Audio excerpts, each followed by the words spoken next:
12 மணிக்கு கூட்டம்னு அறிவிச்சு 3 மணிக்கு லெட்டர் கொடுத்துருக்கீங்க. நீங்களே பவரை கட் பண்ணி சொல்லி லெட்டர் கொடுத்துருக்கீங்க. ஆனால் நீங்களே வந்து 7 மணி நேரம் லேட்டாக வந்திருக்கிறீங்க. லேட்டாக வந்தது இல்லாமல் 500 மீட்டருக்கு முன்னாடியே வண்டிக்குள்ளே போயிட்டீங்க. 500 மீட்டர் வரைக்கும் வண்டிக்கு வெளியில் வரல, வண்டிக்கு மேலேயும் வரல. கூட்ட நெரிசல் இருக்குன்னு காவல்துறை சொல்லியும் வண்டி உள்ள கூட்ட நெரிசலுக்குள்ள வண்டியை கொண்டு போய் உள்ள சேர்த்துருக்கிறீங்க. உங்களுடைய பாதுகாவலரோ உதவியாளரோ மேலே வந்து பொதுமக்கள் வந்து பாதிக்கிறாங்க, பெண்கள் சாஞ்சி விழுங்குறாங்கன்னு சொன்னதுக்கு அப்புறமும் நீங்க பேச்சை தொடர்றீங்க. நீங்களே ஆம்புலன்ஸை கூப்பிடுறீங்க.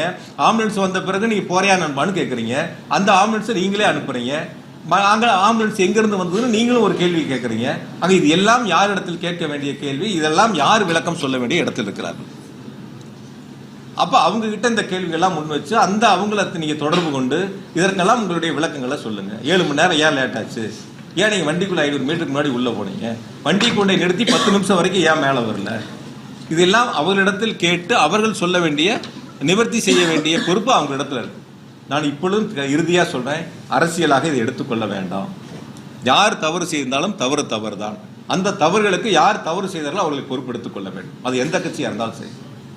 அரசு இதில் மிக தெளிவாக, நிதானமாக, ரொம்ப பொறுமையாக அனைத்து நடவடிக்கைகளும் எடுத்திருக்கின்றன. பாதுகாப்பிலும் அரசை பொறுத்தவரை, காவல்துறையை பொறுத்தவரை சிறப்பாக செயல்பட்டு இருக்கின்றார்கள். அதற்கு அந்த கட்சியினுடைய தலைவர் பேசும் பொழுது சொன்ன நன்றியை அவர் சொல்லியிருக்கிறார். அதனால் இதில் எந்த விதமான மாற்று கருத்தும் நீங்கள் முன்னெடுக்க வேண்டியதில்லை.